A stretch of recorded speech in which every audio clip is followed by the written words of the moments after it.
ברוכים הבאים ליקב שלנו, יקב רמת נגב.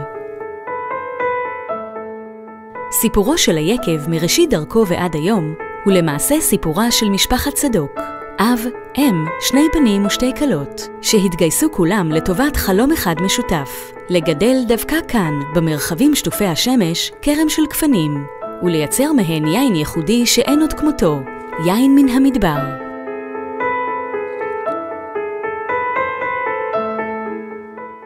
בשנת 1994 חגג אלון צדוק, מייסד יקב קדש ברנע, את יום הולדתו ה-40, ואשתו נירה החליטה להעניק לו מתנה שעמדה לשנות את חייו.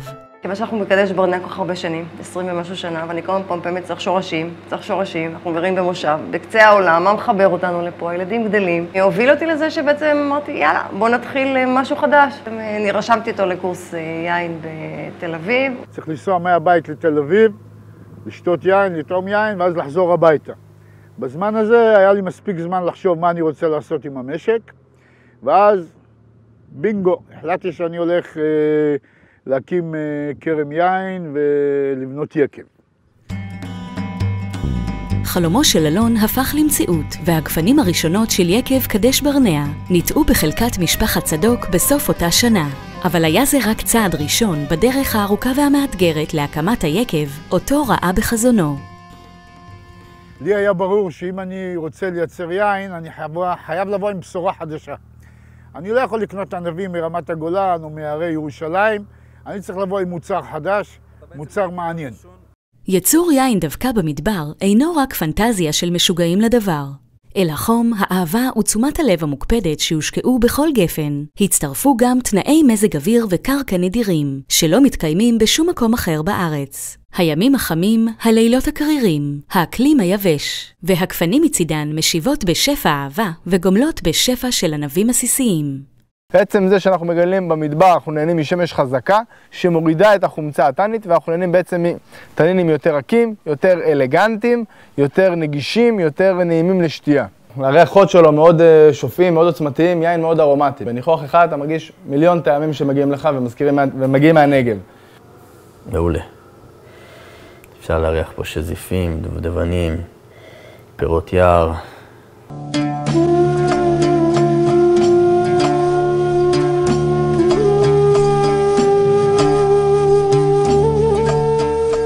הסוד העתיק של גידול גפנים במדבר התגלה לפני אלפי שנים על ידי העם הנבטי, שבטים ערביים שהגיעו לארץ ישראל בשלהי העת העתיקה והתיישבו באזור הנגב. יקב קדש ברנע הוא הראשון שניטע באזור מאז ימי הנבטים, והוא לא רק ממשיך את המסורת העתיקה, אלא הוא קודם כל יין ישראלי, המיוצר כאן בארץ הקודש. לכן החליטה משפחת צדוק כבר מראשית דרכו של היקב, להפוך את היין לכשר. התפיסה שיין כשר הוא בעצם פחות איכותי, זו תפיסה שמתאימה מאוד לשנות ה-80. בעיקר, היום באמת כמו שאתה אומר, התזה השתנתה. מבחינת איכות זה לא משפיע כהוא זה על היין. הענבים זה אותם ענבים, החביות זה אותם חביות, היינן זה אותו יינן, רק שהוא אישית לא לוחץ על הענבים ולא מרים את החביות ולא שואב את היין מהחבית. בשנת 2000, לאחר 4 שנים שבהן נשמרה מצוות איסור אורלה, חגגה משפחת צדוק את הבציר הראשון שלה, ויקב קדש ברנע יצא לדרך. היקב הקטן שהחל כתחביב, צמח במהירות והפך לעסק גדול שדרש עוד ועוד ידיים עובדות. התחלתי לחשוב בעצם מה אני רוצה. אני יכול להישאר קטן ולעשות את זה כמין תחביב פלוס פרנסה, או שאני צריך לבדוק עם הילדים אם יש להם עניין בנושא הזה, ואם כן, אז להתייחס לזה בצורה הרבה יותר מקצועית. ויש לי 2 בנים, ואז שאלתי אותם אם זה מעניין אותם. כל האהבה ליין בעצם התחילה מאבי כמובן. היינו יושבים בשולחן, ימי שישי, פותחים בקבוק יין שהוא הכין במו ידיו. אהבנו, ראינו את התשוקה, ראינו את כל השמחה בבית. נמשכנו לזה. הלכנו, עשינו קורס איטלקית בארץ, הלכנו לאיטליה, למדנו מדעי היין והגפן. הכל פה משפחתי. כל מה שנעשה בעסק זה משפחתי. יתרון הכי גדול שזה עסק שלך, וכמובן שזה שלך תמיד, אז אתה משקיע יותר, נותן יותר, לויאלי יותר, הכל יותר.